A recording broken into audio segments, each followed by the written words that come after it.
There are gods who rule through strength, and then there are gods who rule everything. Zeus was not just powerful, he was the king of the gods, the ruler of Olympus, the one who decided order, law, and balance in the world. He defeated the Titans. He brought structure to chaos. He became the symbol of control, and because of that, he was trusted, not just feared, trusted. The gods followed him. Mortals prayed to him. The world depended on him to maintain order, and for a time, he did. Zeus was not a reckless ruler. He understood power.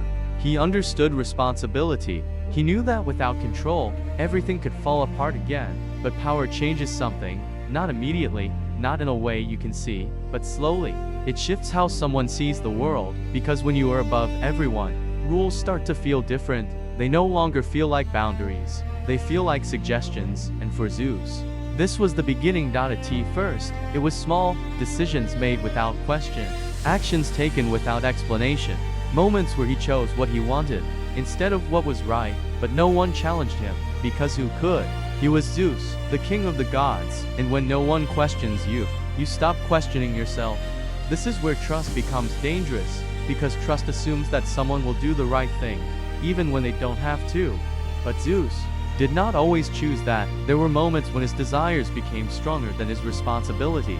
Moments where he acted not as a ruler, but as someone who believed he could not be stopped. And those moments began to repeat again and again and again. This was not one betrayal. It was a pattern, and patterns are much harder to see, because each time, it feels like an exception. Each time, it feels like it won't happen again, but it does, and slowly, what once looked like power begins to look like something else. Not leadership, not control, but something far more dangerous, abuse of power.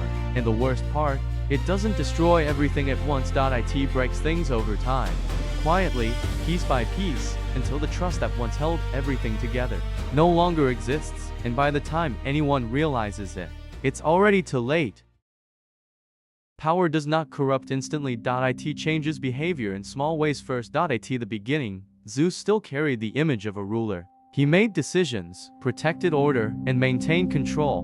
But there were moments, small at first, where something shifted, not in how others saw him, but in how he saw himself. Because when no one can stop you, desire becomes easier to justify. The first betrayals did not look like betrayal. They looked like choice, a decision made in private, a moment no one else was meant to see, an action that could be hidden or ignored. Zeus began to cross lines that no ruler should cross, not through war, not through destruction, but through trust. There were goddesses, mortals, beings who believed they were safe under his rule, who believed that the king of the gods would protect them, not use his power for his own desires. But Zeus did not always act as a protector.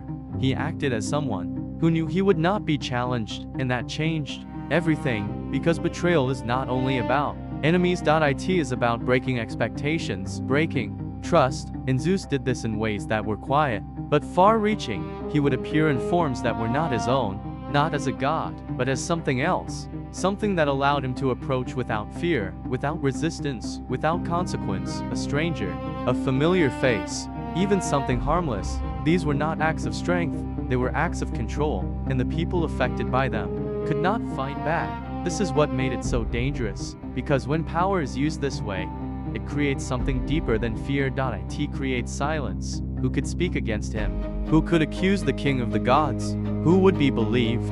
And so, it continued, not once, not twice, but many times, each time leaving behind consequences, stories, lives changed in ways that could not be undone. And while Zeus moved forward, unchanged, those consequences remained. This is the part of the story that is often ignored, because it is uncomfortable, because it does not fit the image of a great ruler, but it is part of the truth. And truths like this do not disappear.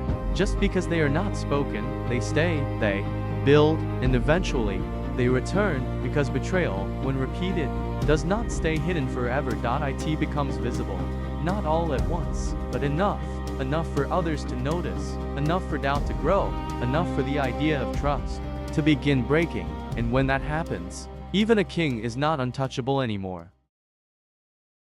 At first, nothing seemed to change. Zeus was still king. Olympus still stood. The world still followed the same order. From the outside, everything looked stable, But trust does not break loudly. It breaks quietly, and the first to feel it were not mortals. It was the gods, because they were closer. They saw more. They understood what power meant, and what it could do when misused. Among them, one felt it more than anyone else. Hera. Hera was not just Zeus's wife, she was the goddess of marriage, of loyalty, of commitment, everything that Zeus was supposed to represent. She embodied, and that is what made the situation unbearable. Because for Hera, this was not just about power. It was personal. Every betrayal was not only a violation of trust, but a direct contradiction of what she stood for, and yet, she could not simply walk away, because this was not a normal relationship. This was the king of the gods. This was Olympus itself, and so, the conflict did not explode. It spread, slowly, through tension, through anger, through actions that affected others, because Hera could not challenge Zeus directly, but she could respond, and she did, not always against him, but against those connected to his actions, mortals, children, lives, that became part of something they never chose. This is where the consequences became visible, not in Zeus, but in everything around him, because when someone with power breaks trust, others are forced to deal with the result, and that result is rarely fair. Stories began to form, not just about Zeus as a ruler, but about Zeus as something else, unpredictable, uncontrolled, a force that could not be fully trusted, even among the gods. This is where the idea of power begins to shift, because power is not only about control. It is also about perception, and once perception changes, everything becomes unstable. There were moments when the gods questioned him, not openly, not directly, but in small ways. Hesitation, distance, decisions made without him. The same patterns that once surrounded Loki now began to appear around Zeus. But this time, the situation was different, because Loki was an outsider.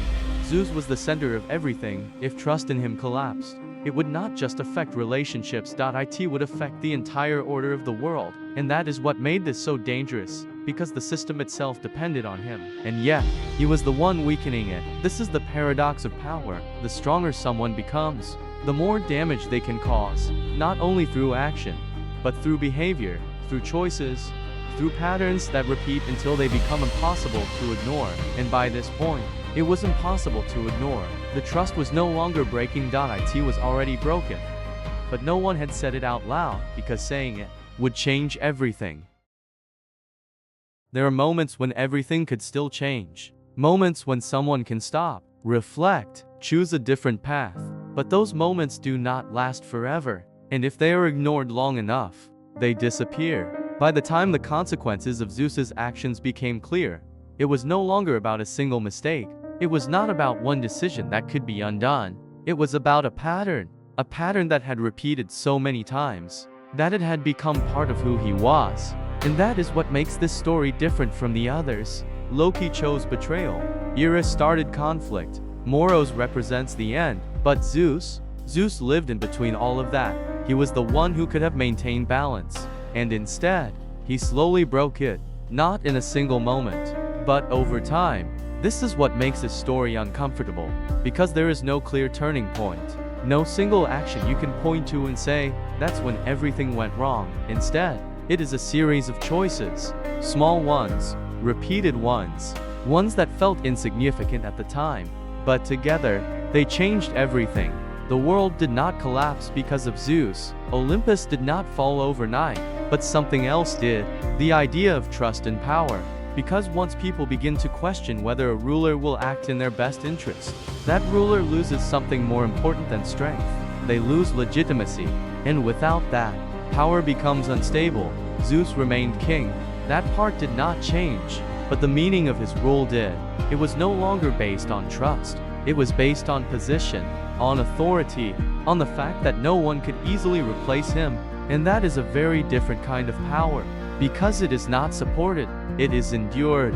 This is the final stage of betrayal, not destruction, not chaos, but distance, a gap between what someone represents and what they actually are. And once that gap becomes too large, it cannot be ignored anymore.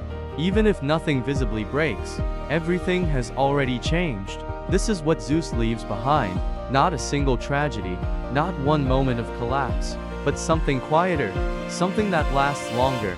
A world where trust is no longer automatic, where power is no longer unquestioned, where even the king of the gods is seen differently, and maybe that is the most powerful kind of ending. Not one where everything is destroyed, but one where nothing is ever the same again.